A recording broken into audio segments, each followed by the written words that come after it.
Boa noite.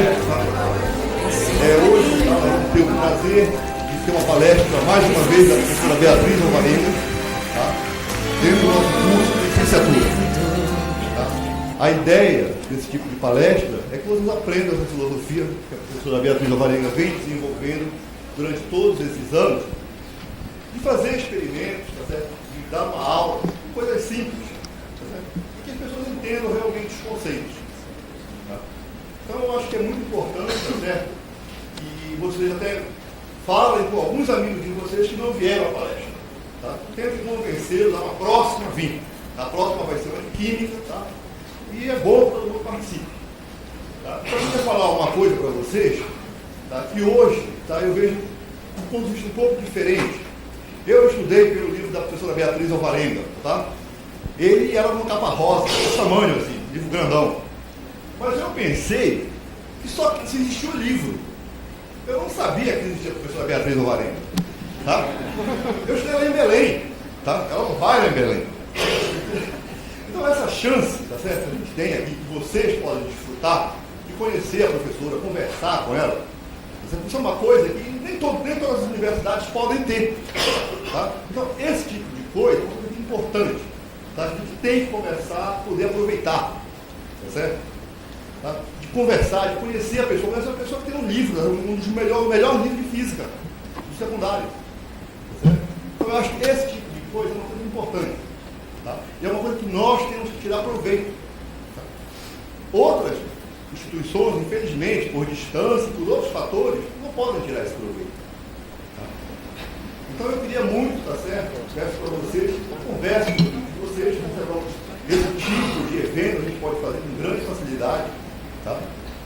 Então é bom que todo mundo participe. Tá? Eu acho que isso é uma coisa importante. Tá? E agora, eu vou deixar, eu falei muito, vou deixar a professora Beatriz Alvarenga conversar com vocês. Tá? E aí, vocês podem fazer perguntas, etc. Ela disse que até meia-noite ela consegue falar. Tenho muita satisfação em poder falar com estudantes, futuros professores de física. Eu acho que o professor ainda,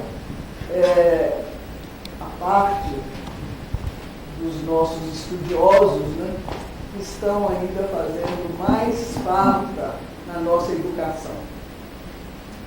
Infelizmente, nós não temos ainda um número suficiente de professores competentes para atender toda a população brasileira que deseja estudar. E o óbvio, né, eu não vou levantar polêmica, porque eu sei que quando a gente começa a falar em salário de professor, a gente não consegue fazer mais nada, né? Então não vamos levantar esse assunto, mas não vamos esquecer que ele é fundamental. Né, que nós temos sempre que lutar para melhorar as condições de trabalho do professor, porque enquanto nós não tivermos, né, alguma condição de trabalho melhor do que as que nós temos atualmente, nossa educação não pode evoluir, não pode ir para frente. Bem, eu chamei a atenção, então, aí o título que eu procurei dar à palestra é Ensino de Física Desvendando Trilhas. O que significa isso, né? É que a gente, há muitos anos, né, que eu tenho trabalhado na área de ensino de física e estou sempre esperando uma melhoria mais substancial no ensino e ele não acontece. Quer dizer, os caminhos que nós estamos trilhando, né, que nós estamos, parece que não estão sendo vistos. Então deve ter vendas aí, né, nos olhos ou dos professores, ou nossa, ou dos alunos, né? Então eu estou querendo mostrar como é que nós podemos, pouco a pouco, ir tirando essas vendas para a gente obter um ensino mais eficiente, um ensino mais interessante, porque se não for interessante, é lógico que nós não vamos ter sucesso. Né? Um aluno não gosta de assistir a uma aula desagradável, chata, né? Ninguém gosta. Então, a gente tem que procurar alguma coisa, né?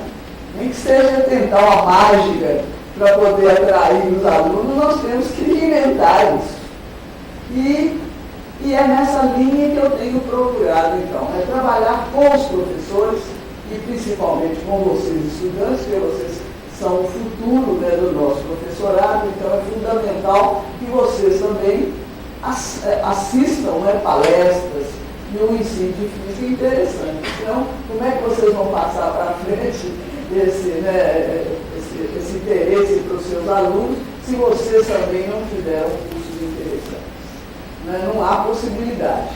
Então, o que eu estou querendo mostrar aqui é exatamente que, infelizmente, né, por mais esforços que uma população, que um grupo grande de pesquisadores na área de física, na área de ensino de física, né, que vem trabalhando para a melhoria da física, né, a melhoria principalmente dessa parte do ensino, porque enquanto nós não tivermos um ensino bom, razoável, interessante, nós não vamos ter também uma física de boa qualidade. Então, isso é um círculo vicioso e nós temos que começar com isso. Então, como que nós vamos desvendar isso? Né? Há uma série de coisas que já estão aí para serem mostradas e que não chegam até vocês. E é por isso que isso não está sendo desvendado. Né? Tem muito esforço já feito no Brasil para melhorar as condições de ensino, principalmente na área de física. Eu acredito mesmo que talvez seja a área do nosso conhecimento, né, que é ensinado nas escolas, que tenha havido maior trabalho de pesquisa para tentar melhorar as condições de ensino. E, no entanto, é uma coisa triste a gente constatar que em Belo Horizonte, por exemplo, um acompanhamento que eles têm feito em relação ao vestibular de física lá dentro da universidade, ainda é a disciplina que mais reprova no vestibular, que leva a média das notas mais baixas. E olhem que eu trouxe até aqui umas provinhas da primeira etapa do vestibular. Quem quiser depois pegar aqui, infelizmente tem pouco, mas se quiserem depois vocês podem me pedir que eu arranjo para enviar para vocês. Mostrar que não tem dificuldade. O que está acontecendo? O ensino não está sendo bem feito, não está chamando a atenção do estudante, não está levando em consideração, principalmente, como que um aluno aprende. Porque não adianta nós tentarmos chegar a uma aula de física, de cuspidis, né, como se chama mesmo, e dar um conhecimento matemático sem trabalhar com o estudante, né, as noções que ele tem daquele fenômeno e depois tentar fazer com que ele entenda como que o professor de física, como que o pesquisador enxerga aquele fenômeno. Né? Então, se a gente não fizer isso com muito cuidado, nós não vamos ter progresso com o ensino. Né? Já há mais de 40 anos que vem sendo desenvolvido no Brasil e no mundo todo, porque nós aqui no Brasil iniciou quase que paralelamente com outros países desenvolvidos, né, uma tentativa de entender como que o estudante aprende, como que é a aquisição do conhecimento.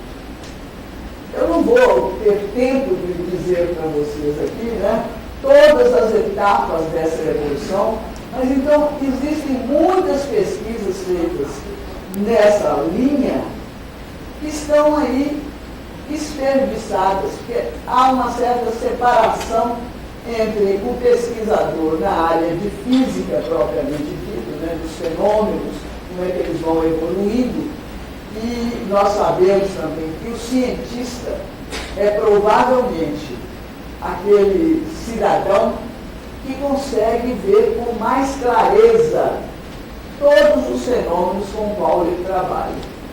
Porque é interessante também, que isso é bom que todos os estudantes de curso secundário saibam, né, que na hora que ele começar a entender como que ele vai aprender física, como é que a física evolui, que todos conhecimento da física envolve ilusões e incertezas e nunca se tem uma solução determinada, correta ou real, como costuma querer dizer, né, para quando nós estamos estudando o fenômeno, e o cientista é ciente disso. Então, uma pessoa que tem essa facilidade de entender isso, ela tem também facilidade para entender outras situações do mundo, né? Essa convivência das pessoas, o que nós devemos ser mais tolerantes em relação, né, ao colega que não entende uma coisa, mas que ele deve entender uma outra que nós não entendemos. Então, esse tipo de relação, esse tipo de estudo não pode ser fechado como ele tem sido feito até hoje, né? Há alguns anos, todos os países em que se trabalha com mais intensidade a ciência, têm surgido movimentos com essa finalidade, de não deixar o conhecimento ficar muito fechado, né? Por exemplo, uma aula de física, o professor, ele não pode falar só em física, ele tem que falar em outros assuntos. Mas como que vai ser isso? Ele estudou só física. Se ele tiver um raciocínio trabalhado desde o início, ele tem capacidade de enxergar. Ele não vai ser um especialista em química ou em biologia. Química, para mim, hoje, química e física é toda uma coisa só. Você não tem nem jeito de separar uma da outra, né? Não tem muita maneira de nós separarmos o que é estudo de física, o que é química, não é isso? Mas, em relação a outras matérias, né? Então, se o professor de física souber orientar o estudante, não é ele ser um esperto naquilo, não há necessidade. Porque muitas vezes, quando se fala em um ensino interdisciplinar, como está sendo recomendado na legislação brasileira hoje, né, os parâmetros curriculares nacionais que foram desenvolvidos aí para distribuir as escolas, né? Então, isso fica o professor amedrontado, às vezes, com uma coisa desse tipo. Então, eu acho que isso é que é tirar a venda para ele poder enxergar o que significa aquilo. Às vezes, essa própria recomendação do Ministério da Educação é uma recomendação que é meio mal explicada para o nosso professor comum. Ele não consegue, às vezes, apreender aquilo, o que ele pode fazer em relação a isso. E como que nós podemos tirar isso, então? É fazendo as coisas, é mostrando, né? Um aluno de 15 anos, 16 anos, por exemplo, ele não tem a facilidade de entender qualquer conhecimento da física que nós queiramos passar para ele. Ele vem para a escola, né, no curso médio, né, no primeiro ano do ensino médio, ele já vem com uma série de tentativas de explicação que ele mesmo faz ao estudar, ao ver as coisas acontecerem. Se nós quisermos simplesmente chegar na sala de aula e dizer para ele, olha, isso não é assim. Eu vou dar um exemplo, né? Porque sempre eu exponho exemplo é que é a coisa mais fácil. Isso não é assim, não. A física mostrou que isso é desse jeito. Isso não vai adiantar muita coisa. Né? Se ele não souber por que aquilo não é assim, o que é e o que não é, por que aquilo que ele sabe não dá para explicar um fenômeno comum que ele está vendo aí na natureza, né? E que ele então tem que fazer outros estudos, ele tem que estudar física para ele entender melhor a natureza. Então, se não houver uma explicação mais definida, ele não consegue entender isso. Houve uma tentativa no estudo dessas pesquisas em ensino de física de fazer com que o aluno substitua essas ideias que a gente fala, a física do aluno, né, que ele traz na sua cabeça, se eu quiser substituir por um outro fenômeno, por uma outra teoria, né, que foi criada dentro do campo da física, né, mais avançada, isso ele pode receber aqui com muito entusiasmo na hora, mas aquilo não tem condição de ser modificado totalmente. Né? Quando eu vejo um fenômeno ocorrer, suponhamos, né? Vamos dar então um exemplo bem simples. A gente pode dar milhões de exemplos que nós não vamos ter tempo de passar todos por eles. Mas na hora que a gente estiver dando a aula, eu tenho que explicar para o aluno, mostrar todos os detalhes, né, e fazer com que ele reproduza aqueles detalhes, que ele pense naquilo e depois criar situações semelhantes para ele mesmo, então, ir adiantando em relação a esses aspectos. Então, vamos com um exemplo, né, que eu já mostrei muitas vezes, eu não sei se aqui vocês já tiveram. Por exemplo, se nós perguntamos a um aluno,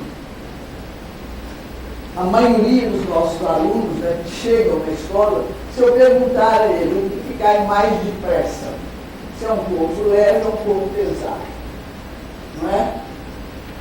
Ora, a maioria deles, se ele não estudou ainda a aula, não teve aula sobre isso, né, sobre a queda dos corpos, ele vai dizer que o pouco mais pesado cai mais depressa. E é lógico, não é o que ele vê, é o que ele vê. Se eu então simplesmente disser para ele, não, isso não está certo, não. É porque, suponhamos que ele tem estudado aceleração. A aceleração é a mesma, né? Às vezes nem se fala que se a resistência do ar for desprezível ou não. Então ele vai aceitar aquilo e depois começa a nos responder, né? Eu chego às vezes numa sala e pergunto, aí muitos alunos já falam, tá então junto, né? Mas se eu pedir para ele me explicar por que cai junto e como é que você vê, se eu deixar esse peso aqui cair, né? E essa folha, que o peso vai cair na frente da folha, né? Então, ele vê que isso ele não sabe por que às vezes as coisas. Então, como que nós vamos chegar a isso? Para poder o aluno ficar convencido, né, de que aquela explicação é uma explicação que vale em certas situações. Essas são as primeiras explicações dos fenômenos que ocorrem na natureza, e o objetivo principal da física, né, é exatamente procurar entender como é que a natureza trabalha, como é que ela está, como é que os fenômenos estão ocorrendo. Então, eu chamo a atenção, por exemplo, assim, eu estou com esse pedaço de papel aqui.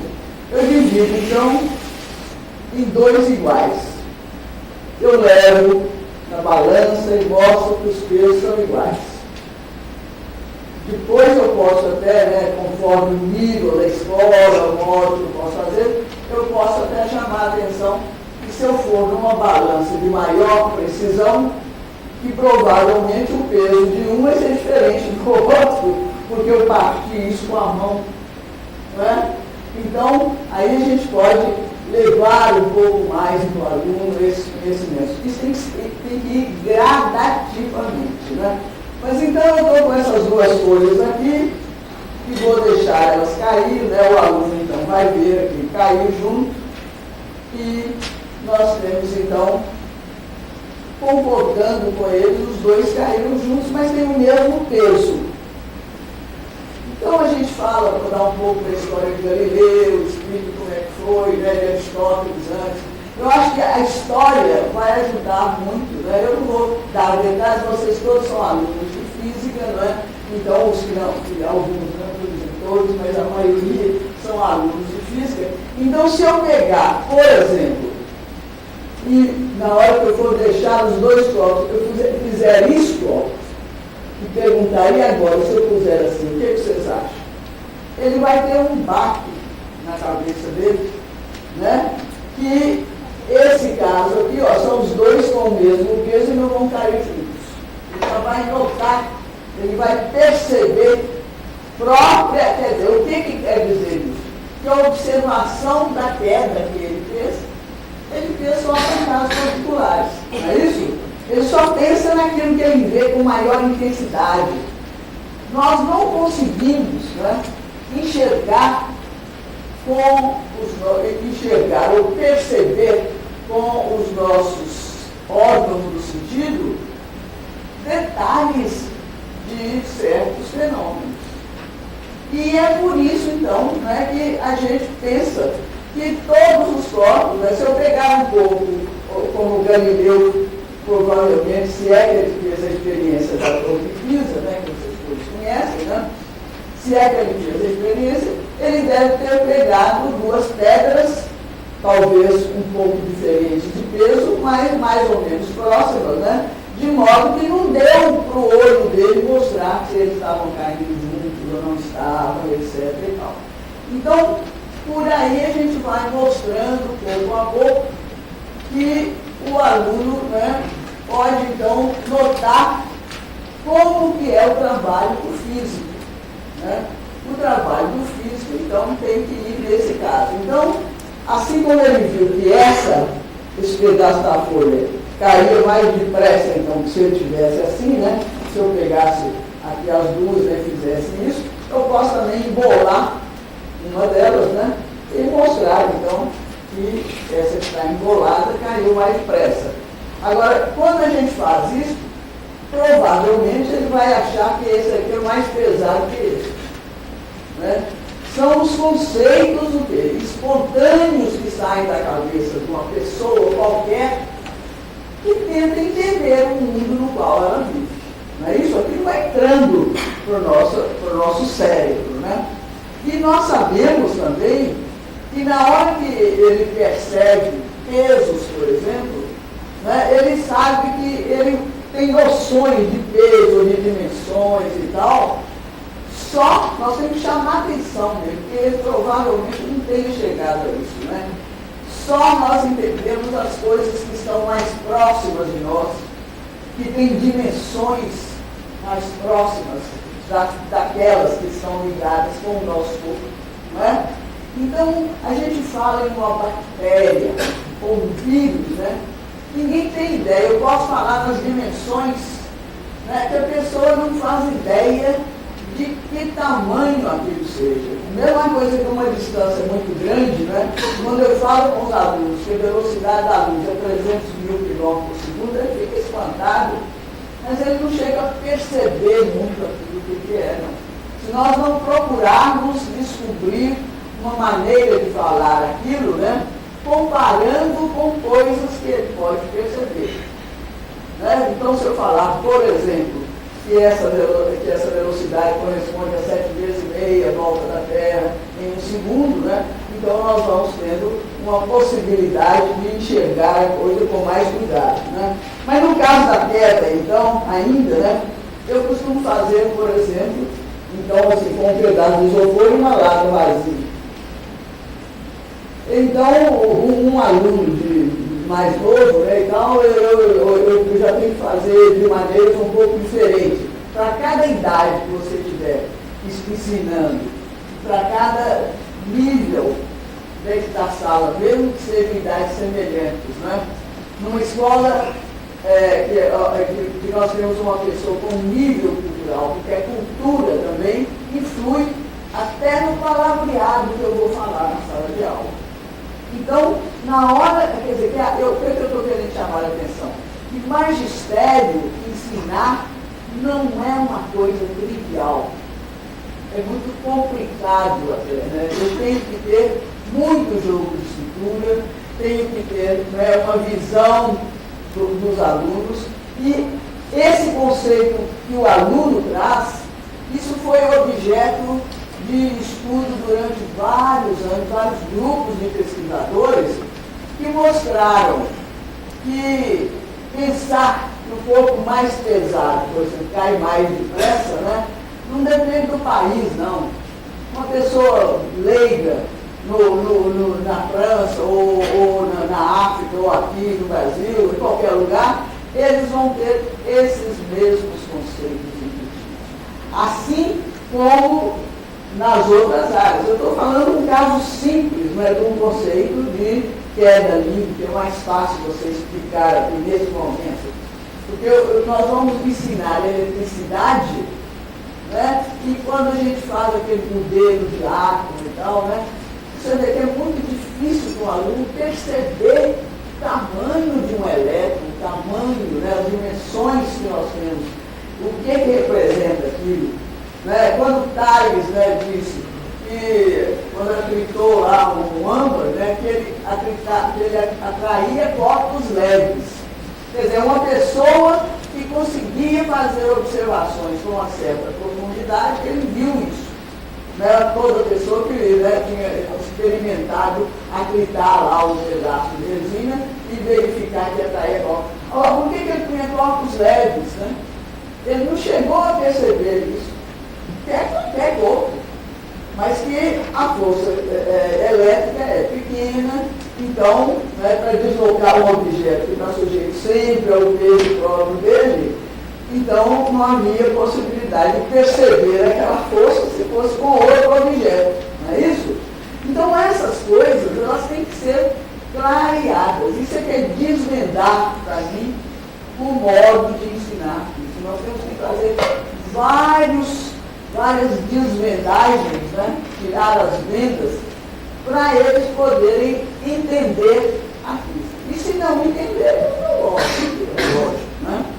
Mas a gente pode fazer isso, então, de várias maneiras. Mas voltando aqui, só para terminar esse raciocínio aqui da tela livre, né? Se eu deixar esse objeto, então, cair aqui, né? Esse isopor, isso aqui é lógico que essa vai cair, mas depressa não vou deixar. Mas quando eu ponho o isopor aqui dentro, isso é uma experiência idiota, né? Mas, na hora que eu deixar cair, tem muita gente que pensa que o isopor vai ficar para cima. Tem muito aluno que não percebe, né? Se você não tiver discutido com ele, mesmo depois de discutir, porque na hora que eu fizer essa experiência aqui, eu devo ter pedido ao aluno, aí sim eu posso pedir para ele, por que você acha, né, que esse aqui está caindo mais depressa que é o mesmo peso? Você dizia dito antes que são os mais pesados que caem mais depressa. Então ele chegar a descobrir que, na realidade, né, é outra situação. Ele não vê o ar, nós não vemos que são não sabe que tem resistência. Não é isso? Mas a gente apela para ele. Corre, por exemplo, aí e anda devagar, você não sente o ar. Então essas coisas têm que começar da base.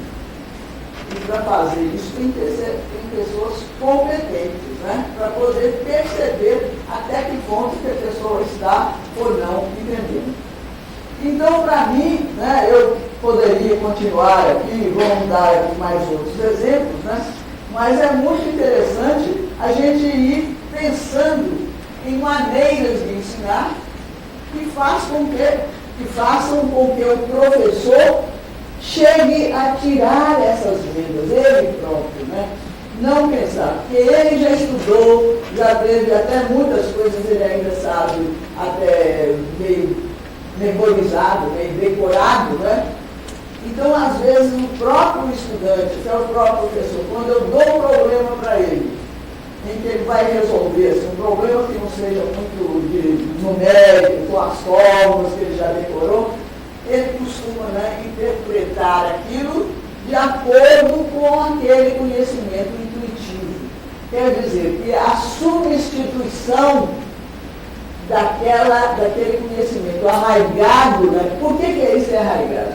Nós percebemos o fenômeno, como eu já disse, né, através do sinal que eu recebo através dos meus sentidos.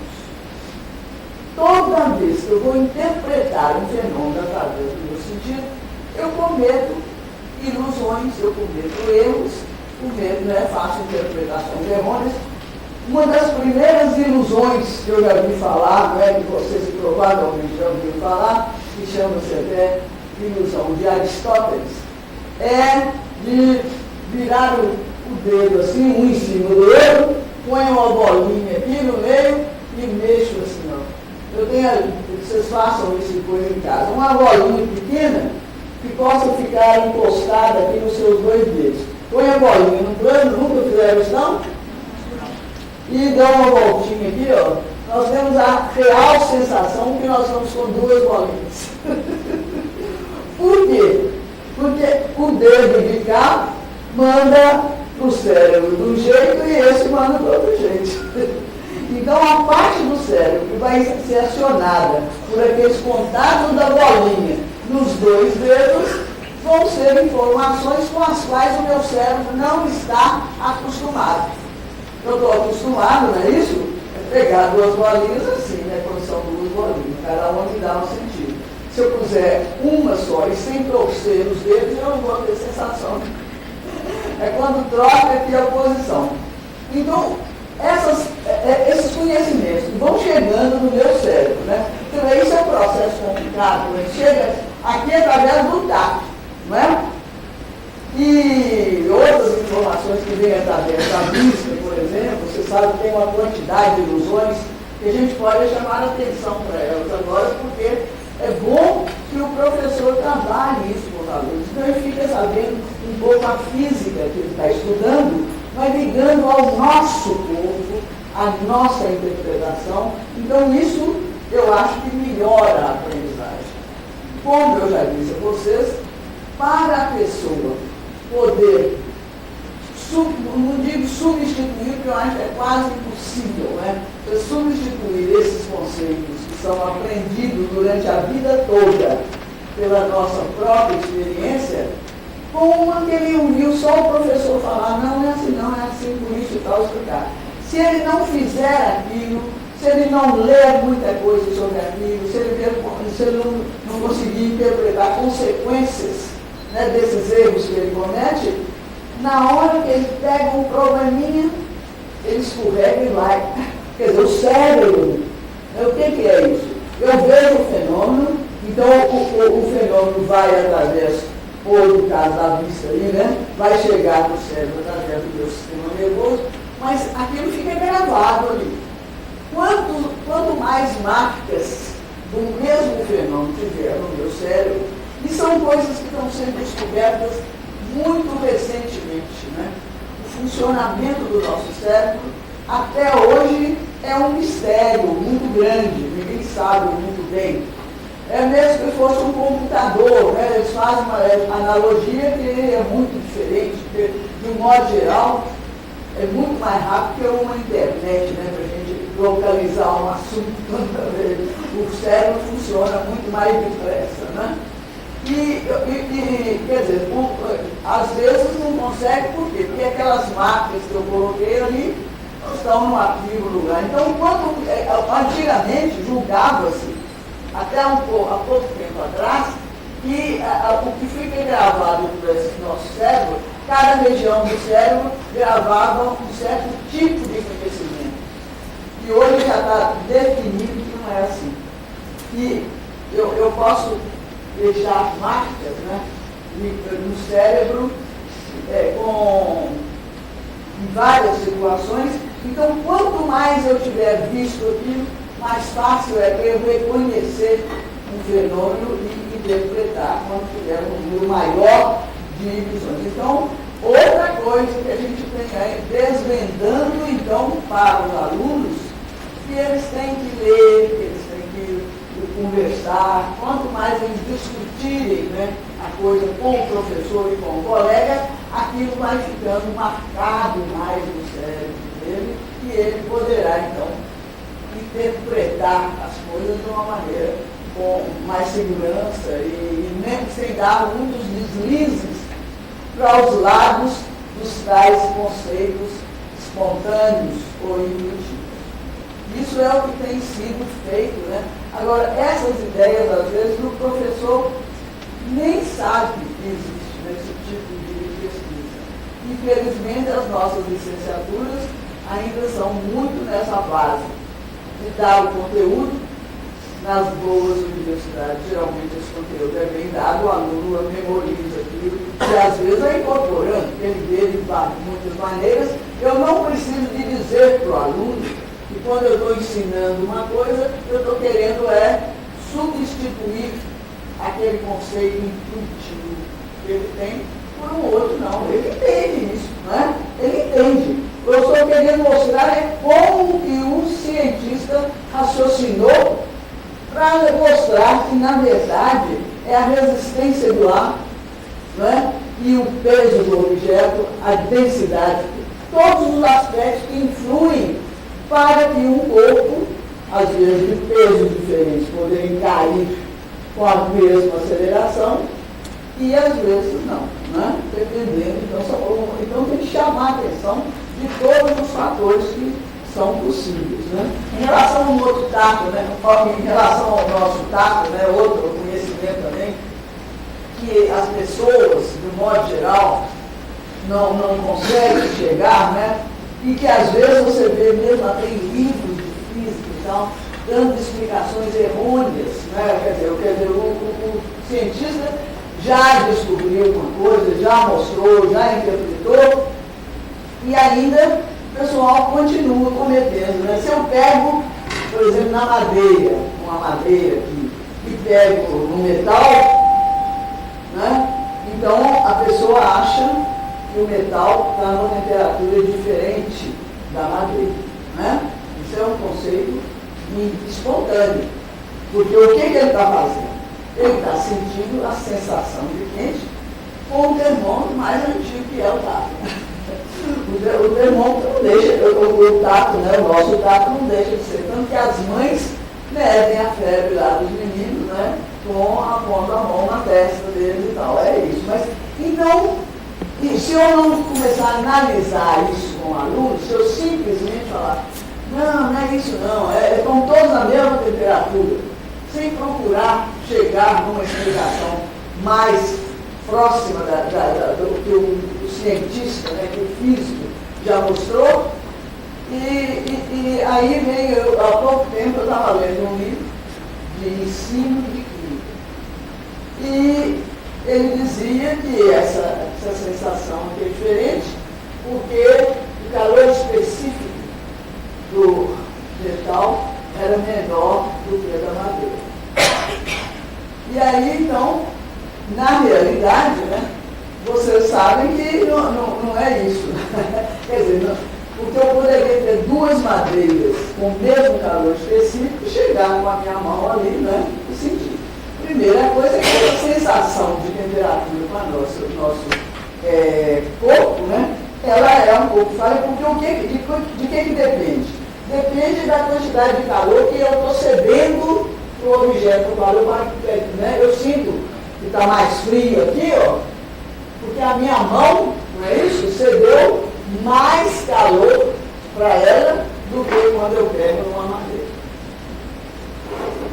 Ora, se a gente pensar nisso, então vai depender, né, quando eu meço, porque se eu medir com um termômetro, vai dar mais ou menos o mesmo resultado, né? Porque nós estamos num ambiente, então eu não vou entrar em muitos detalhes, vocês vão cantar essa vez. Mas se eu medir então a temperatura com um termômetro, mesmo esse termômetro, se for um termômetro de melhor qualidade, melhor ainda, mas se for um termômetro comum, eu ponho aqui, eu ponho na madeira, eu vou ter a mesma temperatura. E o processo para usar um termômetro de mercúrio, por exemplo, da mão é mais ou menos o mesmo, não é isso? Só que o que é? Na hora que eu ponho o termômetro de mercúrio lá no objeto, ele vai ceder calor ao objeto, se ele estiver mais quente, né? Ou, no caso aí, por exemplo, se estivesse aqui no ambiente, né? Se eu tivesse um termômetro marcando inicialmente a temperatura do meu corpo, né? Se eu pusesse ali, digamos, né, que é o caso da minha mão, então ele ia receber ou ceder calor para aqueles objetos, não é isso? E por aí é que vem a medida da temperatura. Mas agora pensem bem que a quantidade de calor que o termômetro requer para acionar aquela coluna de mercúrio é muito menor do que essa quantidade que eu preciso para acionar o meu organismo e dizer que o corpo está mais quente ou mais quente. Então, se a gente fizer discussões desse tipo, não é? Vocês estão vendo? ou estão entendendo, estão achando que isso que eu estou falando é muito inútil, eu estou querendo só mostrar um fenômeno, né? Porque isso a gente tem que fazer em todos os momentos, né? Fazer essa discussão. Porque o termômetro, eu até costumo brincar com os alunos assim, né? Se eu quiser diminuir a febre de um menino, é só ficar medindo o termômetro, a temperatura dele toda hora. Ele vai ceder tanto calor para o termômetro que a febre dele vai baixar, por exemplo. Uma brincadeira, né, que a gente faz. Então, essas coisas, se nós não procurarmos explicar os fenômenos dessa maneira, ninguém vai aprender isso. Então, vamos ver aí um outro exemplo, né? Outra coisa também, né, que até no caso de um aluno, né, jovem aí, que eu comecei, ele está começando a estudar física, a nomenclatura da física é complicada também, é coisa toda, quase toda nova. Então a gente tem que ir pouco a pouco substituindo a nossa linguagem do dia a dia, não é, para a linguagem da física. Eu não tenho que ficar estacionário, eu não posso, de repente, né, falar com o aluno numa linguagem que já é a linguagem estabelecida numa ciência dessas qualquer. Eu estou dizendo para a física, isso é verdade para qualquer assunto. É em português, é em história, em geografia, né? Isso é um cuidado e eu posso até dizer a vocês que eu acho que na física nós estamos um pouco mais avançados do que nas outras áreas. Eu acho que o ensino de português, por exemplo, de história, de geografia e tal, é pior ainda do que outra física, né? Nesses termos. É quase sempre informativo apenas. E então, quando é assim, o aluno tem que passar de ano, né? E, nesse caso, ele acaba decorando. Eu não sei se eu já contei aqui, mas eu não gosto se a minha plateia de hoje é muito diferente da outra, né? Que eu já disse, né? Eu gosto muito de contar uma história que é do Rubem Alves, né? Que é um educador aqui de São Paulo, quer dizer, eu acho que até ele é mineiro, mas ele mora em São Paulo há muitos anos, né? E que o Rubem Alves conta sobre o problema de uma escola. Não sei se vocês já leram isso, mas se não leram, eu acho que é bom pegar alguns livros do Rubem Alves e de vez em quando dar uma lida neles, né? Ele conta a história dos pássaros. Os pássaros queriam criar uma escola, achando que a passarada estava meio atrasada e tal. Então, eles reuniram e pensaram, quem é que vai definir o currículo dessa escola, né? E, afinal de contas, acabaram atribuindo essa tarefa aos urubus. Né? Os urubus eram folgados e tal, talvez fossem os que tivessem mais competência para poder estruturar o currículo. E os urubus, então, pensaram, fizeram lá, e entre outros aspectos lá do currículo, eles colocaram uma aprendizagem, né, um conhecimento que devia ser adquirido por toda a passarada, que era de engolir cabeça. E todos os estudantes deveriam, né, engolir cabeça. E aí, o que aconteceu? Eles começaram a dar as aulas, né, alguns pássaros não conseguiam mesmo engolir aquela carniça de jeito nenhum e abandonavam o curso. Outros, muito esforçados, né, iam ali com todo cuidado, engolia a carniça, mas na hora que saíam na primeira esquina, eles vomitavam tudo. Então o Rubem Alves faz essa analogia, né, com os nossos currículos, e o vômito, naturalmente, é o esquecimento. Porque, na verdade, uma coisa que não é incorporada no nosso cérebro, ligado, né, a outras coisas, ela acaba se perdendo, né? Então, o esquecimento está muito, né? É muito comum, né, eu encontrar, às vezes, lá em Belo Horizonte, alguma pessoa, algum aluno que já estudou e quando vê meu nome, me conhece, a senhora é aquela, eu sou aquela, e já sofri demais com aquele livro. Então, eu acho assim, que um livro didático, um livro para didático, sozinho, ele não pode fazer. Porque um livro didático, ou para você começar com muito detalhe, essas coisas que eu estou falando com vocês aqui, é que eu estou falando, mas na hora da aula você tem que fazer, né? Porque falar é chato, né? Se eu começar a dar uma aula assim, vai ficando desagradável, né? Então é mandar o aluno fazer, é discutir com ele, é dar uma outra atividade, né? Isso tem que ter criatividade, isso é uma das coisas fundamentais, né? E eu acho que essa aprendizagem feita dessa maneira é que vai levar os nossos estudantes a serem mais clarividentes, porque vocês sabem que o mundo todo hoje anda muito preocupado com a quantidade enorme de pessoas, até um certo nível cultural, que acreditam em feitiço, em horóscopos e outras coisas mais, né? Porque elas não sabem discernir, né, o que é. Isso é falta de clarividência. A pessoa que estuda física, né, compreendendo os fenômenos, vendo como é que o cientista tem que trabalhar, porque o cientista comete ilusões, comete erros, e ele sabe que o trabalho dele não é um trabalho definido, né, definitivo, que aquilo é um conhecimento provisório. Isso também o aluno tem que saber. Ele fica achando que ele tem que chegar, por exemplo, alguém vai ensinar a física newtoniana para ele, ele acha que diabo, essa física já está ultrapassada, o que eu estou aprendendo as leis de Newton, né?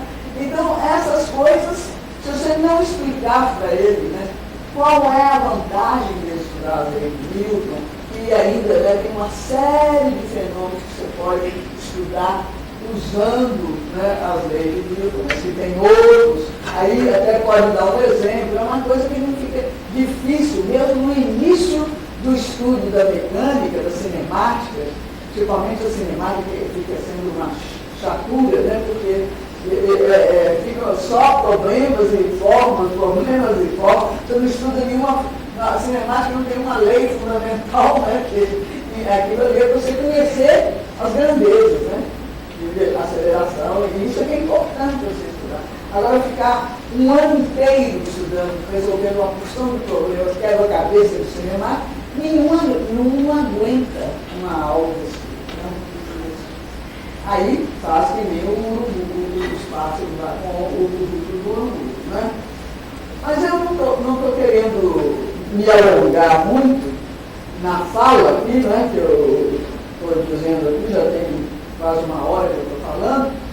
Eu queria que vocês aí, principalmente, né, depois de eu mostrar alguma coisinha, né, vou chamar a atenção, então, de vir aqui e ver esses brinquedos, porque o que é isso aqui? Isso também é uma maneira da gente chamar a atenção do aluno.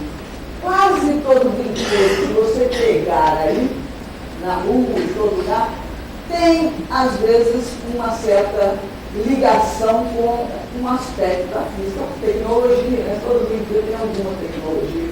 E aprender um pouco de física também, através das suas aplicações tecnológicas, é uma boa maneira, né? Não é só. Nunca nós devemos ser radicais, né? Seguimos só uma determinada linha. Nós temos que enxergar aquilo que chama mais a atenção do aluno, aquilo que às vezes uma turma agrada mais se eu der uma aula expositiva do que uma aula experimental, mas você tem que mostrar os dois lados, mas você pode insistir mais naquela que você acha que está agradando mais a sua turma, não tem problema, né? Acho que isso tudo tem que ser pensado.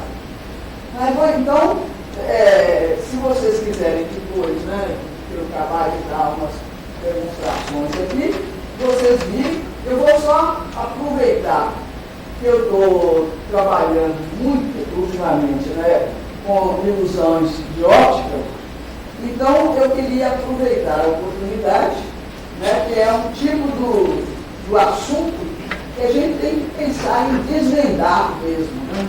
Não tem jeito, porque é uma quantidade de coisas que o nosso olho, né, que a gente acha que é o nosso sentido mais desenvolvido. Eu dei aí para me amputar, eu dei 2 exemplos. Mas tem uma série de outros que eu poderia dar, né, de ilusões que são provocadas por isso. Então, esse, por exemplo, caso aí do calor que o professor chamou de calor específico, vocês podem ver que, na realidade, é a condutividade do material. Né? Se o corpo é bom condutor, eu tenho o que ter? Eu cedo mais calor para ele, não é isso? Pode ser, deve ter um calor específico, a capacidade térmica, tem um pouquinho de diferença, eu cedo mais ou menos. Mas a velocidade é que geralmente, a minha percepção mais é da perda de calor. O meu termômetro, né? A maneira que eu tenho para perceber a temperatura é dessa maneira, né? E vocês todos sabem, já devem ter feito, né? Que se eu pego no isopor aqui, ó, eu sinto ele quente quase. Né? Por quê? Porque o calor que eu senti, né? Ele não é bom quando eu fico aqui, nesse lugar. Não é isso? Então, é por isso, quer dizer, ele aquece rapidamente, né? Por isso. Não é dizer que o calor específico dele seja muito pequeno, por isso que ele aqueceu, completamente. Na verdade, tem muito ar aqui, não sei também. Mas até isso a gente falar com o aluno, que eu não sei, né? Isso é bom, né? Para o aluno ficar pensando, sabe? Quem sabe que eu vou saber? E vai pensando, vai trazendo, e aí vai discutindo, não é? Isso tudo eu acho que é uma maneira de a gente levar o aluno a pensar nas coisas. Porque sozinho ninguém aprende. Não tem condição, né? Uma coisa que já tem sido testado, né? No mundo todo, né? Teve uma época, teve uma moda aí, né? Que vocês não se lembram, o professor Mascarenhas, era verdade, iria se ensinar física por descoberta. Então todo aluno teria que deixar lá, por exemplo, vamos supor, se eu chegasse aqui e nunca eu tivesse estudado física, eu agora vocês vão descobrir para que serve o estudo. Esses brinquedinhos aqui, né? A aprendizagem por descoberta, que foi muito falada, né? Em vários países, os pedagogos começaram a trabalhar demais nisso, né?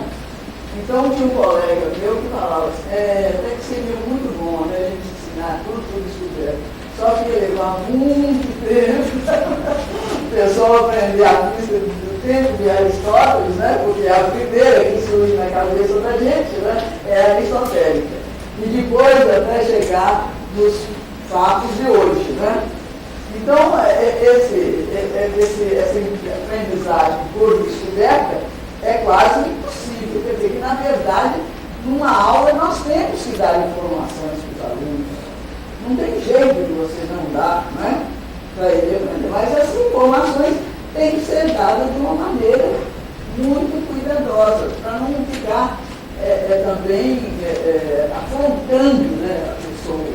Então, quando a gente, como eu estava dizendo aí, né, quando eu estou falando com um aluno que as leis de Newton, elas são válidas, então, assim, se eu tiver um objeto com uma velocidade muito grande, né, eu não vou poder mais aplicar a lei de Newton para estudar o movimento desse objeto, de qualquer partícula e tal, porque aí a massa, né, foi definida por Newton sendo uma constante, né, característica do objeto, né, que é a inércia, que mede, né, a inércia do corpo. Então, se nós não dissermos isso para o aluno, ele não vai descobrir isso nem nada, né? E ele começa a sentir por que o Einstein tem que fazer algumas alterações aí, né? Criou a relatividade, qualquer coisa. E outra coisa também que eu acho que a física moderna, ela tem que ser incluída dentro da física clássica que nós estamos ensinando, né? Pouco a pouco. Não adianta querer deixar a física moderna lá no final. Pode até voltar para fazer um tratamento um pouco mais, né, preciso, mais avançado, um pouco, mas à medida que você for estudando as leis físicas, a gente mostrando até onde que elas são válidas, quando já tem outras teorias, né, que já foram descobertas. Isso tudo eu acho que é uma coisa que a gente tem que levar em consideração. Um brinquedinho aqui que eu gosto muito de mostrar, esse aqui, por exemplo, que às vezes a gente pega à volta da gente, né? Uma coisa, e ele nos ajuda a dar uma aula. Eu costumo dizer para os meus alunos, os professores, né, que vão os professores, os alunos, que quando eles forem dar uma aula, todo dia, se puder, levar alguma coisa para mostrar, relacionado com aquilo, né, que está sendo estudado. Ele chega e põe em cima da mesa uma coisa e deixa um pouco aí, né? O aluno fica curioso. O que ele vai mostrar com aquilo? Né? Só de fazer isso ele presta mais atenção na aula. Só com essa medida já ajuda. Mas então eu estou aqui, isso aqui é um brinquedo, né, de um objeto aqui, ó. Então, vendo que ele está andando para todo mundo ver aí, está muito longe, mas depois vocês vêm para cá para ver, né? Eu estou convidando, daqui a pouco eu vou encerrar isso aqui para vocês virem, quem quiser entender e ver alguma coisa aqui, né? Para ter ideia de várias coisinhas, né? Então, para que eu uso isso, né? Por que eu acho que é interessante, né? Porque quando ele vai andando, vocês estão vendo que o que provoca o movimento dele, né, a aceleração, é esse peso que está pendurado aqui. Né? Vocês que estão lá longe, prestem atenção que eu ponho isso na mesa, ó, e isso cai. Então, né, o peso está sendo transferido através dessa linha. À medida, então, que ele vai chegando, a inclinação da linha está menor. Ou seja, a componente do peso que vai provocar a aceleração vai diminuindo. Né? Então, o que faz, né, aí se você quiser pensar, né, força numa direção e aceleração na mesma direção, várias coisas que geralmente o aluno não tem muita ideia. Né? Quando a gente escreve F igual a MA, ninguém lembra que F e A tem que ter, né, a mesma direção e o mesmo sentido, né? Porque M é uma constante positiva. Então essas coisas têm que ser analisadas, têm que ser batidas com os alunos, senão não vão. Então, esse objeto aqui, geralmente, ele é acelerado e não cai na hora que ele chega até né? Porque todo mundo, quando vem aqui, ó, pessoa, é muito comum, eu já fiz isso até na televisão, né? A pessoa queria ter aquele movimento assim para segurar, para não deixar o brinquedinho cair, né? Então, muita gente simplesmente, né, fala, não, é porque agora aqui a força é vertical, né? Então não tem componente mais na horizontal. Mas é inércia, né? Podia ter inércia. Mas também, aí a gente pode, estão entendendo o que a gente pode discutir com o aluno? Que uma coisinha dessa dá margem a muita discussão. É isso que eu estou querendo chamar a atenção. Né? É que, então, quando ele fala, mas se tiver pouco atrito, né? Então, para que ele precisa? Porque o movimento dele tem que ser quase que uniforme, né? Para quando chegar, ou menos não, vai ser retardado. Na hora que ele chegar aqui, tá vendo? Eu já estava falando desse jeito. Então, ele tem que ser, né? A hora que ele chegar aqui, ele está com uma velocidade praticamente nula, que aí a componente zero, né? A componente paralela ao movimento está zerando, vai ser nula, e ele não anda mais por inércia, porque ele já veio diminuindo pouco a pouco. E se eu puser uma superfície muito lisa, o bichinho anda. Porque não tem atrito, aqui esse movimento das pernas com atrito. Então, quer dizer, tem uma série de coisinhas aí, né, que a gente pode ir analisando, às vezes com uma coisa, uma brincadeira, assim, bem simplesinha mesmo, né, que a gente pode. É que quando nós usamos uma coisa que o Brasil, infelizmente, né, dá uma situação muito ruim. A maioria das nossas escolas não tem biblioteca. E o aluno, quando ele compra um livro, ele já está fazendo um esforço enorme. Comprar mais de um é quase impossível, não é? Então, o que nós precisamos, eu estou ouvindo dizer que aqui em São Paulo, agora, nos cursos fundamentais, que já existem bibliotecas, né, que os alunos recebem livros gratuitamente. Mas se a pessoa não começar a ler, né, não tem uma revista de ensino de física. E vocês veem que, geralmente, a meninada é muito atraída por isso. Tanto é que a super interessante, né, ela, mesmo com todos os erros que ela comete, né, na hora de, vocês sabem que os erros conceituais que aparecem na super interessante não são pequenos, né, e mesmo assim é uma vantagem muito grande, né, senão eles já tinham parado de fazer a revista. Isso tudo, então, que nós precisamos de mais pessoas colaborando nisso, né? Sem muitas pessoas, fica muito difícil da gente fazer qualquer coisa. E, deixa eu ver o que mais que eu queria falar aqui com vocês. Eu vou mostrar, então, algumas coisas aí relativas às ilusões de ótica, né? A coisa mais simples que tem é você mostrar que uma pessoa, como é que ela enxerga? Começa a descrever o olho, o que é, como é que chega a imagem que chega na retina, ali que estão os nervos, os óculos, o nervo óptico, que vai levar a imagem ao cérebro, e por aí vai, né? Então aí faz relação com a biologia, por exemplo, aí o professor de física precisa ter alguma noção também, para explicar qual é o defeito da vista, o que é um descolamento de retina, o que é uma catarata, né? Não é só a miopia, né? Tudo isso, né?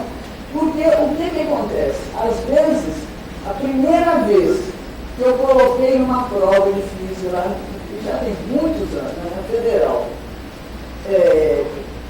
se um aluno fala assim, ó, você na sua aula de aula provavelmente tem um colega ao lado que é míope. Você sabe qual é o tipo de óculos, de luz, essas coisas mais simples, né?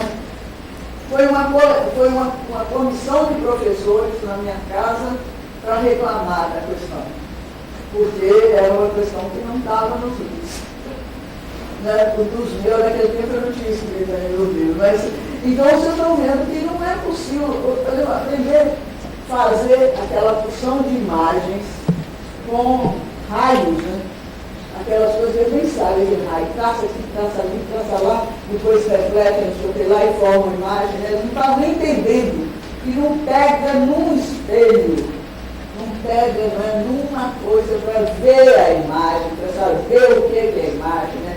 Entender que a imagem é formada, né? Porque o meu olho pensa, né? Existe uma concentração de luz lá atrás, do espelho plano. O olho, né, tem a sensação que ele está vindo de lá. O nosso cérebro que acostumou. Então, olhem bem como é que é a percepção disso. Né? Se você não falar, o aluno não entende.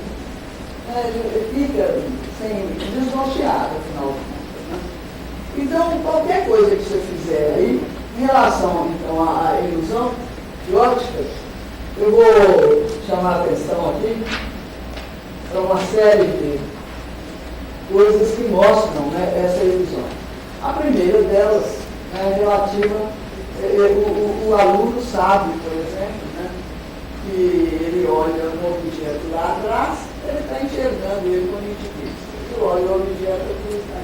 Então, o que aconteceu, né, que isso não perdeu? Se eu fosse olhar isso com um binóculo, eu vi uma imagem nítida lá, na hora que eu fosse olhar um objeto pela frente, eu ia ter que mexer lá na frente do binóculo para ficar ali.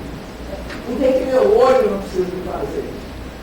Ele faz automaticamente, aí falar, então, como é que é o funcionamento do cristalino, né, aumentar. São os músculos, quando a pessoa fica velha, os músculos perdem elasticidade, então você não consegue adaptar, então vem a vista cansada, e assim por diante, né? Então, são tantas coisinhas interessantes que qualquer aluno interessa isso. E eu ainda sugiro sempre, né, para eles chegarem em casa e conversarem com o irmão, com os pais, sobre aquilo que eles aprenderam em relação ao corpo dele. Né? Isso é muito importante também. Você fazer o aluno levar, ele vai ser um professor dentro da casa dele. Ele vai mostrar coisas interessantes, né? Então, essa outra experiência aqui que eu chamo muito a atenção, porque daí tem uma série de outras coisas, né, que pode ser o objetivo dela. Se eu olho aqui, né, acho que não sei, todo mundo já fez essa experiência, não? Os alunos aí da física, é provável que a maioria já tenha feito. Mas não sei se vocês sabem disso, né? E nós enxergamos figuras diferentes com cada olho. O mesmo objeto é de uma modo diferente. A primeira experiência seria essa, né? Qualquer um de vocês pode fazer aqui junto comigo, né? Apontem com a mão de vocês para uma direção com um olho fechado. Façam isso aí. Vamos ver. Quem já fez não precisa fazer, né? Mas então faça aí. Agora, de repente, fecha esse olho e abre o outro. Sem mexer a posição da mão, do braço. O que aconteceu? Hein? Não viram nada? Não? Então não fizeram direito esse experimento. Então o que é? A experiência tem que estar de acordo com aquilo que a gente vive, não. Está de acordo com aquilo. Então, se vocês fizerem isso, né, o que a gente vai notar? Que parece que o braço tem uma volta, um salto, né? É muito sensível, né? Eu faço isso aqui, depois faço assim, parece que meu braço tem um salto, né? Eu, por exemplo, não consigo fechar um olho aqui, eu tenho que mudar a mão para lá, para cá e tal, né? Mas, então, é muito fácil a gente perceber. O que isso quer dizer? Que eu tenho visões diferentes. Isso não acontece, né, com todos os animais, não. Depois a gente pode ir mais adiante por que é, né? É questão de conservação da espécie, de modo geral, que vai fazendo com que esses modos diferentes de visão dos animais diferentes. Mas a estrutura do nosso olho é muito semelhante ao do mosquito, com pequenas diferenças, né? Pequenas, muito pequenas, né? Isso tudo vai chamando a atenção. Agora essa outra também. Então, ainda ligada um pouco a essa visão binocular, né? Eu ponho isso aqui diante, agora os dois olhos abertos. Não vou fazer, depois quem quiser, ou se vier para cá, quiserem repetir a experiência, né? Eu ponho aqui a mão e a mão aqui aberta, assim, né? Com um tubo de papel. Eu vejo aqui um buraco nesse papel. E do lado de cá, com esse olho, eu vejo a minha mão. Faz aí que eu quero ver o mesmo aluno aqui fazendo isso, né? Encosta a mão aqui mais perto do papel. Está mais próximo. Aí, agora vai levando sua mão para perto. Já viu? Então, o que acontece? Você vê a mão furada. Na hora que essas duas imagens se superpõem na retina, você vê as duas, né? A mão da pessoa parece que está furada.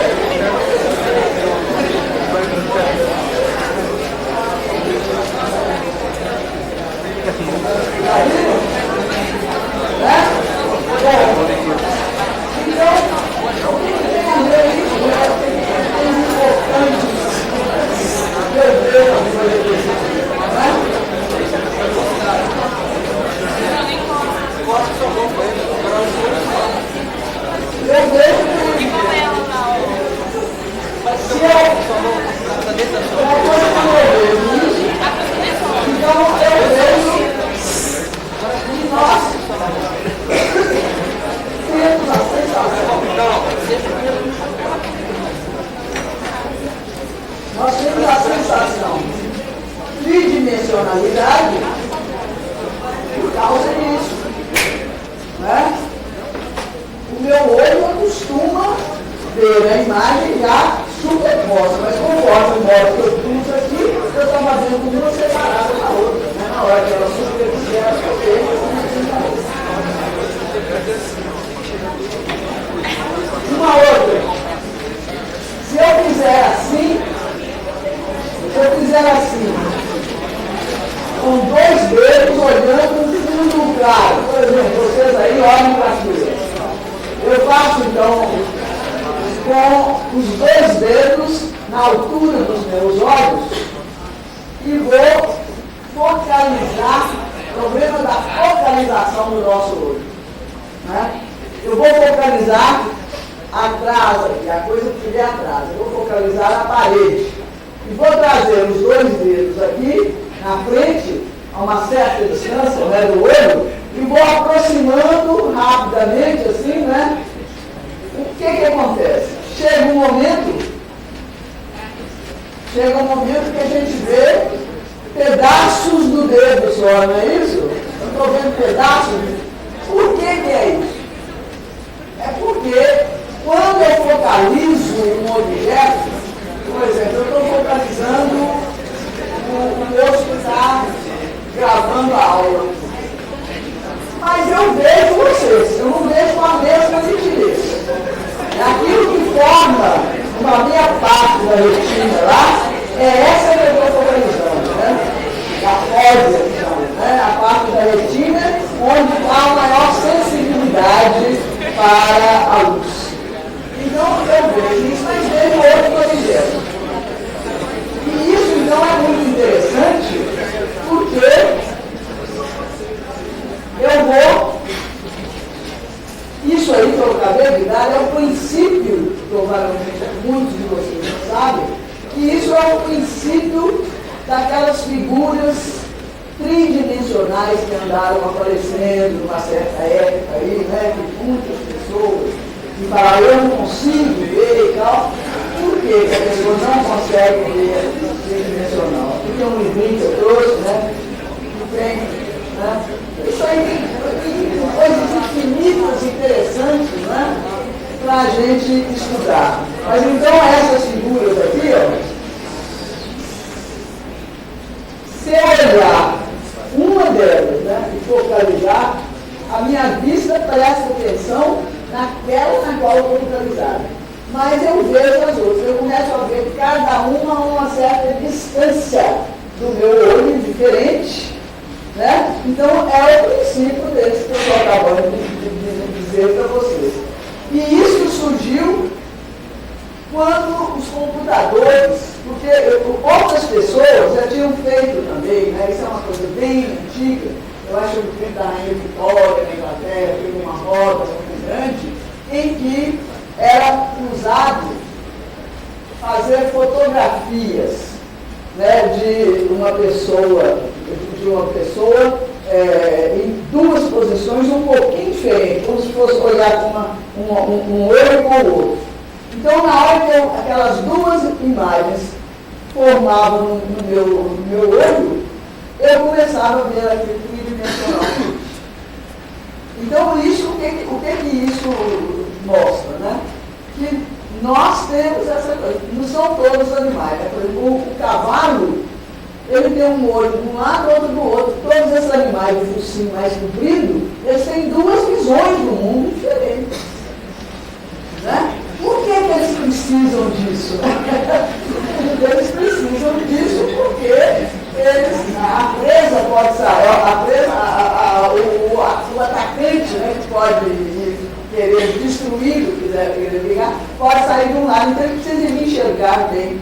O homem já não tem tanto esse medo, ele quer ver o que tem de frente. E daí é que vem todos os animais que têm o rosto, né, que tem a cara mais plana, tem visão binocular como nós. E isso provavelmente, né, tem uma série de histórias sobre isso que são interessantes, se a gente quiser ler, olhar e contar com o livro, ajuda ele a ter mais prazer de aprender. Né? Os macacos que tiveram que saltar, numa época em que houve uma inundação, tiveram que saltar de um lugar para outro, né? Através de um precipício ou um dilúvio, né, que houve aí. Então, eles aprenderam a enxergar a distância com mais precisão, foram desenvolvendo dessa maneira, né? Quer dizer, que ele não podia cair no meio de dois galhos, né? Eles foram para as árvores. E o interessante é que agora eles não precisam mais disso, mas eles continuam vivendo nas árvores, né? Então, parece que tem alguns animais que viveram dentro das árvores e depois conseguiram adaptar novamente na superfície da Terra. Então são coisas assim bem interessantes que a gente tem ligando também os conhecimentos da biologia com o da física, por aí vai, né? Essa parte então da visão, o nosso olho é tão acostumado com certas coisas, né, que eu não vou colocar aqui todas as imagens que eu tenho, mas se vocês quiserem, por exemplo, dar para os seus alunos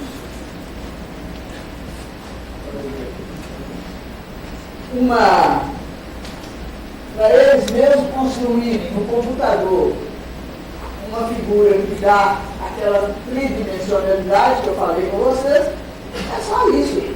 A repetitividade. Parece que o nosso cérebro tende a focalizar melhor a coisa que está repetitiva. Então, ele repete numa cor, eu repito depois um pouquinho deslocado e tal, é só mandar o menino fazer isso, que ele mesmo constrói o seu, a sua figura, né, correspondente. Ele pode fazer até um livrinho desse jeito. Naturalmente que esse é o mais simples que tem, né?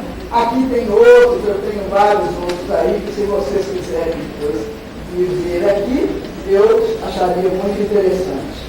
Aqui, por exemplo, você pode fazer... Não, acho que não tem.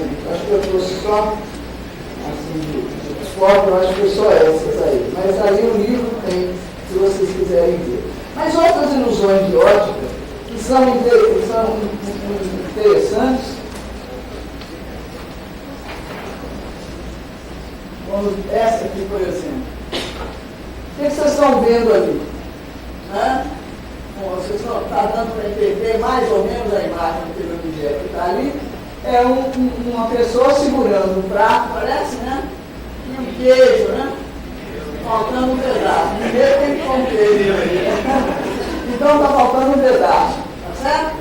Agora eu vou pegar, sem truque nenhum, né? Virar isso aqui, ó. O que vocês estão vendo agora? O queijo subiu, né? Ficou só um pedaço do queijo, né? Olha, o que isso é um hábito do nosso cérebro. Vocês estão vendo que a imagem é a mesma. Chegou o mesmo sinal no meu olho e eu enxergo coisas diferentes. Não é isso? Então, isso é algo que o cientista está vendo um objeto que ele não está acostumado a ver, né? É muito pequeno, não sei o que lá, é mais comum ele errar mesmo. Então vocês estão vendo que ilusões e essas coisas acontecem a todo momento, né?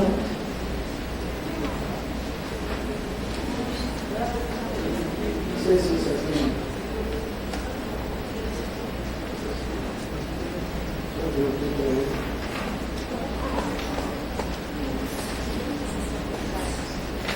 Tem esse assim, né? Deixa eu ver aqui um pouquinho para não. O que parece ali, né? Não parece que tem uma figura ali, não existe nada, né?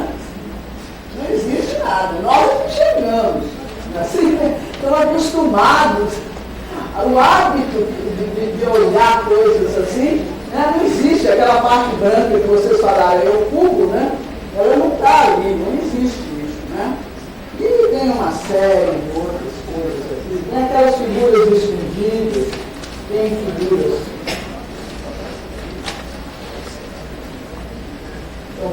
Essas aqui são muito interessantes, tá vendo?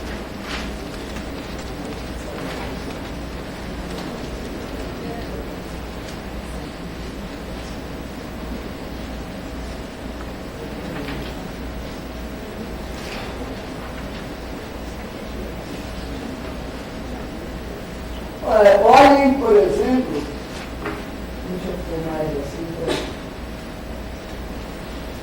olha aquela figura que está ali, né? Ela está de cabeça para cá.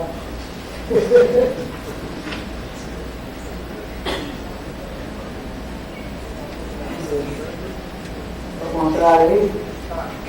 Não, tá bom. Olhem bem aqui, essa figura aqui já serve para vocês olharem. Ela na frente, o que é? Parece que são duas toras de madeira ou qualquer coisa assim, né? Uma empilhada na outra. Mas quando chega lá atrás, transforma em uma só, né? Uma coisa assim. Então, uma coisa. São desenhos que mostram as figuras que, se eu quiser construir, eu não tenho condição. Né? Isso é o princípio, vocês todos já devem ter ouvido falar naqueles trabalhos do Escher. Né? Já viram falar sobre Escher? Que tem figuras desse tipo. Né? Aqui todas elas são mais ou menos nessa linha. Olha aquela ali, ó. Na frente tem duas barras, não é isso? Quando chega lá atrás, parece que uma está em cima da outra.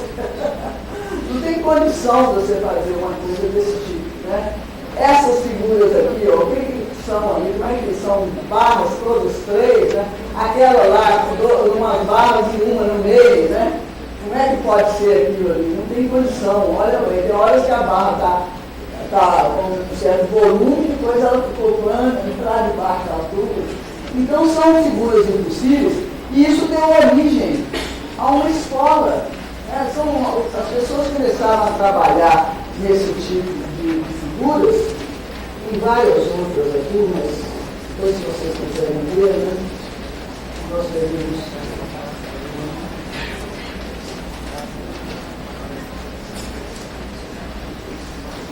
Mas aqui, então, só para lembrar, né, que o trabalho, o Escher é um dos artistas, né, um dos artistas que ficou mais famoso. Eles fazem exposições internacionais e tal sobre esse assunto. Vocês estão vendo que ali chama queda d'água, né? É uma queda d'água, mas que não existe, né? Vejamos aqui, mas só para seguir aqui, né, vocês estão vendo, aqui a queda d'água, parece que a água está vindo aqui, depois desce, depois continua, né? Então não tem condição de uma figura estar dessa maneira, né? Principalmente parecendo que não está muito bem. Mas então, aí nós podemos várias coisas relacionadas com... Eu estou querendo mostrar que, com transparências, nós podemos, às vezes, mostrar uma série de coisas.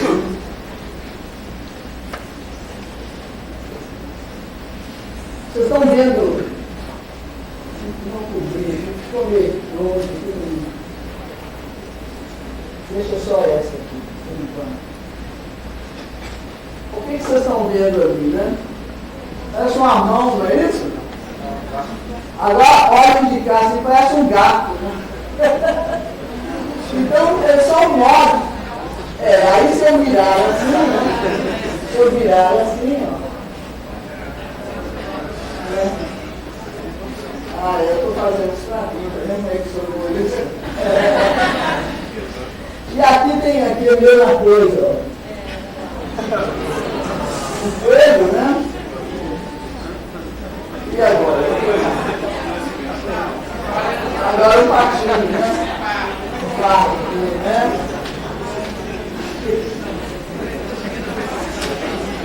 Aqui a figura boa trocou, ela estava chorando, ficou rindo e assim por diante, né? Então tem uma porção de coisas dessa linha que podem ser mostradas para um aluno perceber. Uma outra técnica também que é muito usada, né, para mostrar, isso aí já há muito tempo que já tem, mas que foi, isso é uma disciplina que tem lá na Universidade de Harvard, né, e que foi durante muito tempo mostrada por Edgar. Né? Quer dizer, eu ponho uma figura como essa aqui, ó, eu acho que mostra muito melhor, talvez, né, que o movimento de uma bola subindo é retardado e crescendo é acelerado, né? Mostra ali as figuras estroboscópicas. Então, deixa eu ver uma outra aqui bonita, né?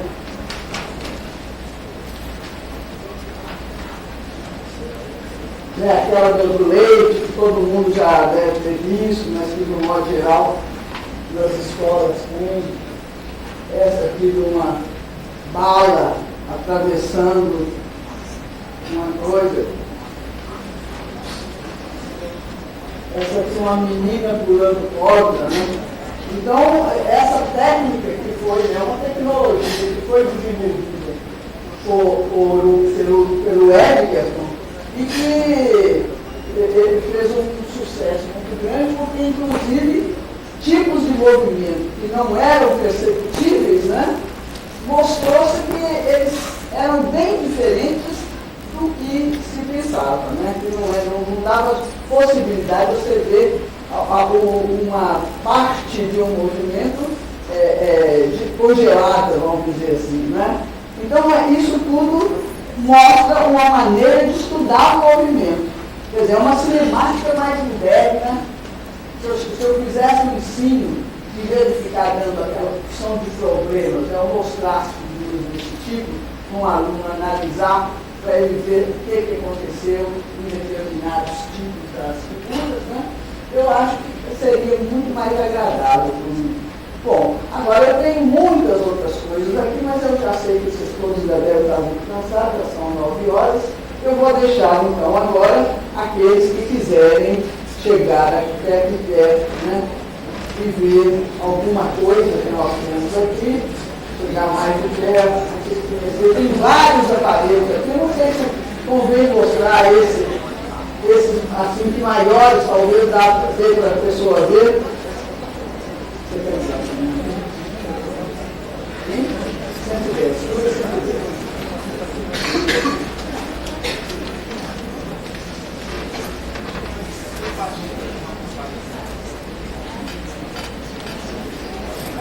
Essa figura aqui, provavelmente, se a luz apagasse, ficava mais coisa, mas eu posso propor vocês aí, né? Estão vendo aqui, ó, é uma figura que está dando para ver? Tá dando para ver? Parece o quê? Parece um túnel de lâmpadas, não é isso? Na realidade, vocês estão vendo que é uma coisa de pequena dimensão aqui. Seria um desafio aí, vocês são capazes de interpretar o que está ocorrendo aí, né? Como é que seria esse objeto aqui, o que nós temos que está dando essa sensação? Alguém se arrisca? Vocês devem perceber que deve ser uma coisa de espelhos paralelos, né? Um número assim infinito de imagens, né? Só nesses salões que tem uma parede espelhada em frente da outra que a gente vê as coisas assim, né?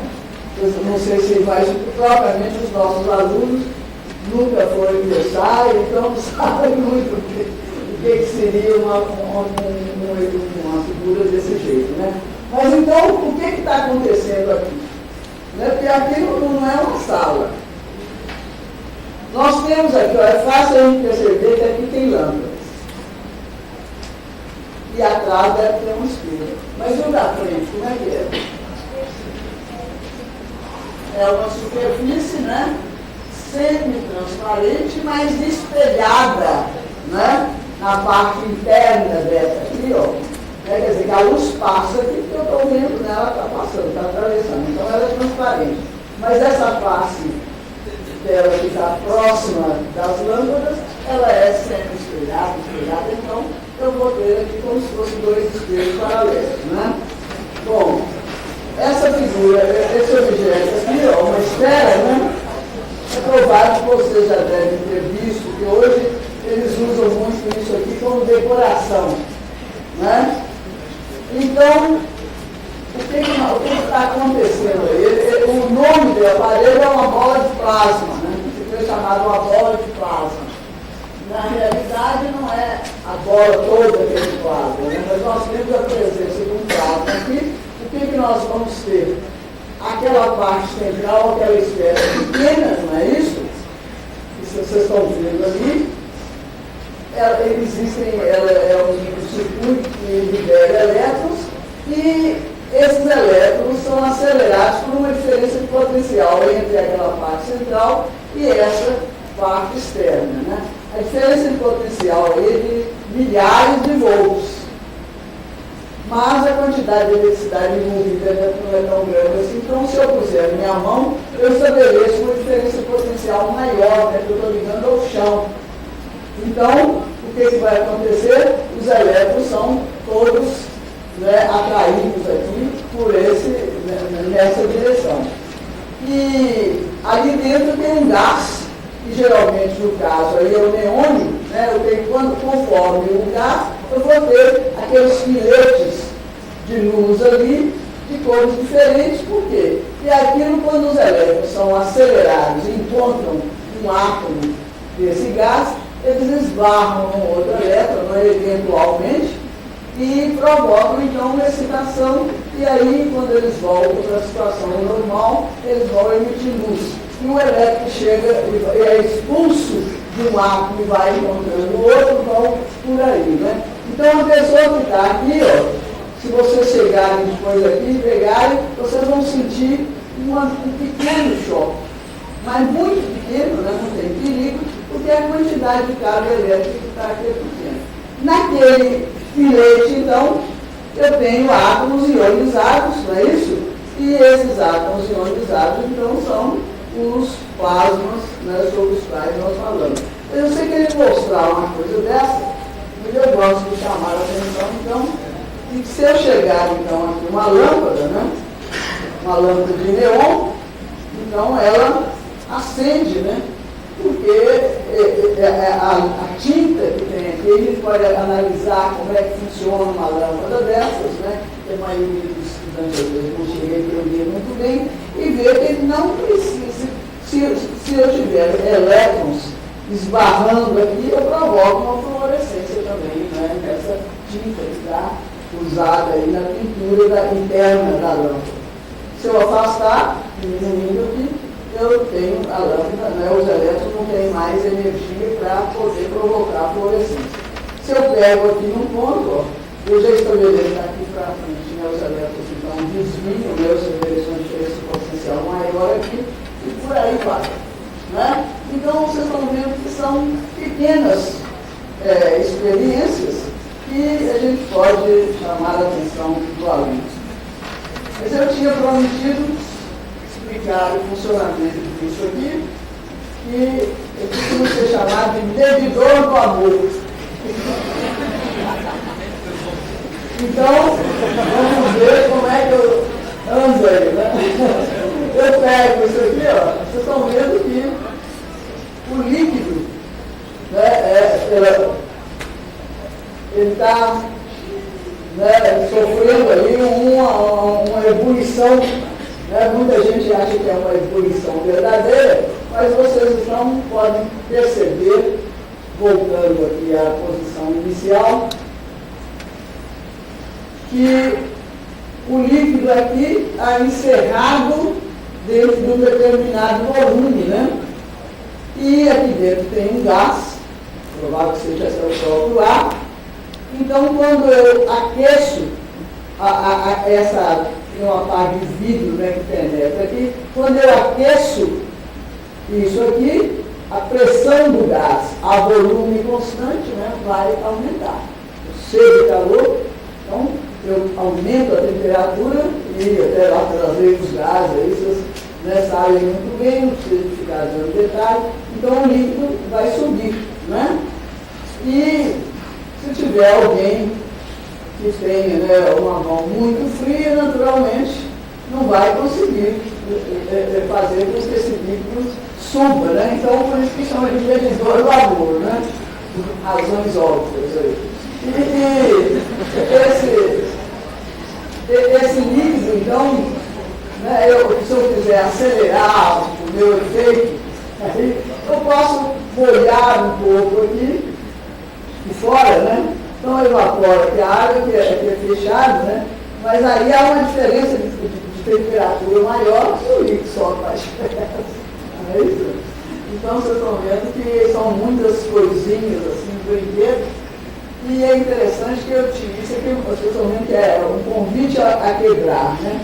Então eu já tinha comprado esses brinquedos em museus de ciências por aí, tinha terminado. E esse ano eu fui numa feira de artesanato lá em Belo Horizonte, e encontrei, quer dizer, que isso já é produção lá da principal indústria, hoje eles já estão fazendo algum brinquedo científico, né? Então, acho que isso é interessante.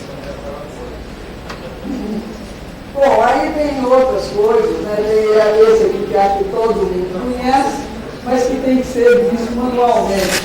É a imagem real de um objeto colocado aqui dentro, provocado pela perfuração dele, né?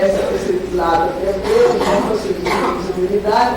Aí quem quiser ver e entender como é que funciona, eu deixo para depois. Tem outras coisas aqui que são um porta-mouse, né? Mas de uma camada de cristal líquido. Então, esse porta-mouse, né, quando eu estou com uma determinada temperatura, eu vou acionar isso aqui. Estou achando até engraçado, porque a temperatura não está. Eu vou aquecer aqui uma dessas coisas, para vocês verem, né, que mudando a temperatura do cristal líquido, mudando a temperatura do cristal líquido, muda a estrutura, né? E altera a estrutura com pequena quantidade de calor aqui, e eu tenho então, aqui é feito com vários tipos de cristais diferentes, né? Cada um deles, numa determinada temperatura, ele toma uma cor. Nas outras temperaturas, ele dissolve toda a luz que chega nele e fica escuro. Então, são várias. Isso é o princípio dos termômetros de cristal líquido, que hoje são muito usados para medir a temperatura das crianças, porque não tem que ou então no aquário, porque não tem que quebrar. Né? Nas nossas casas de aquário, que vendem aquário, geralmente tem um cristal líquido desse tipo. Eu tenho um pequenininho aqui, quem quiser ver depois. Né? E finalmente, então, só para terminar aqui uma ideia dos objetos que eu trouxe, né? Aqui tem um pêndulo. Esse pêndulo é um pêndulo comum, mas ele tem aqui na extremidade, tem um ímã. Então, se eu distribuo pequenos ímãs aqui ao redor dele, né, eu já vou alterar, então, né, aquele campo de força ali. Isso, então, é bom para a gente propor uma brincadeira com o seguinte. Eu falei, o convite é quebrado.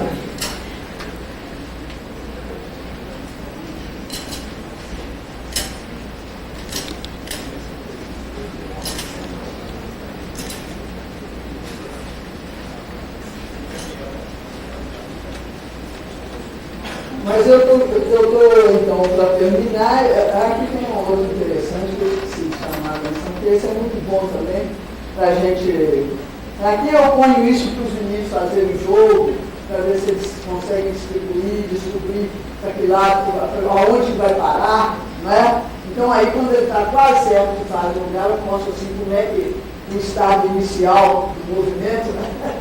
Eu dou um impulso assim diferente. E né? Bom, aqui tem duas bolinhas, que eu acho que é uma coisa também que é muito interessante, mas infelizmente a gente aqui é uma coisa para fazer só encontrando os tipos dos materiais, né? Essa parte de materiais é uma riqueza também que se tem. Essas duas esferas, se vocês pegarem ela e pesarem, elas têm o mesmo peso, a gente não sente uma diferença entre uma e outra. Mas se eu deixar elas caírem aqui, então vocês viram o que aconteceu? Uma fica completamente parada, né? E a outra, então, rebaixa. Viram aqui, né? Essa, ó. E qual é a diferença? Aí, né, você pode com uma coisa dessa ou com outras bolinhas também, né? Dá mil explicações para o menino, né? Sobre o que é uma conservação da quantidade de movimento. Né? A bola cai de uma certa altura, tem uma energia potencial gravitacional, vai descendo, a energia cinética aumenta. Na hora que ela chega aqui, a massa, né, que realiza o trabalho ali, né, e depois, então, na hora que ela desamassa, ela empurra o chão e sobe. Por que ela sobe? Porque ela deve ter empurrado o chão com uma força superior ao peso dela, né? Senão não ia subir, não é isso? Então, a energia que ela recebeu, né, energia potencial elástica, quando ela deformou na hora que encostou aqui, não é isso? Ela é igual àquela que quando desamassar, né, na hora que ela desamassa, ela empurra o chão, não é isso? E então, esse empurrão aí, além de ser estudação de ação, uma série de coisas, né? E nós temos então esse fenômeno aqui. Agora, essa aqui, então, o que aconteceu? Agora vamos ver, vou fazer uma pergunta, né? O que vocês acham? Ela desamassou mais depressa ou mais devagar do que essa? Só essa perguntinha. Porque isso aí a gente vai analisando, né? Mas só para começar, né? O que vocês acham? Qual é que amassa mais e qual é que amassa menos? Essa que durou mais aqui ou essa que chegou ali? Conservação da quantidade de movimento, né? Então, a quantidade de movimento, o que vocês estão vendo? A velocidade, que é essa que adquirimos, não é isso? O FT, né? A força vezes o tempo de ação dela, né? Provocou, né? Tinha um MV aqui, né? Chegou com uma velocidade que é igual à quantidade de movimento que ela foi adquirindo à medida que foi descendo, né? Isso chegou com uma certa quantidade de movimento. Naquele empurrão ali, durante a interação, então a variação de MV, né, aqui no caso, ela foi, essa variação aqui, o que vocês acham que foi? Ela foi a mesma, não é isso? Porque ela caiu da mesma altura, supondo ter caído da mesma altura. O MV é o mesmo. E na hora que ela voltar, então, né, ela deve ser empurrada com uma força que seria, né? Não foi suficiente, né, para essa aqui para levantar. Então, quer dizer que a interação foi mais demorada, não é isso? Quanto maior o tempo de interação, então vai ser menor a força que vai, né, provir dessa variação da quantidade de movimento que fez com que ela obtivesse essa força para empurrá-la para fundo. Então, isso tudo, a gente pode usar isso de mil maneiras, né? Como é que um aluno, como é que uma pessoa pula, né, que não quebra a perna? Ela, instintivamente, ela abaixa o roteiro. Na hora que eu dou um salto, né, eu faço isso para quê? Para a interação ser mais demorada. Aí eu tenho uma reação do chão menor, que não é suficiente para quebrar o osso, né?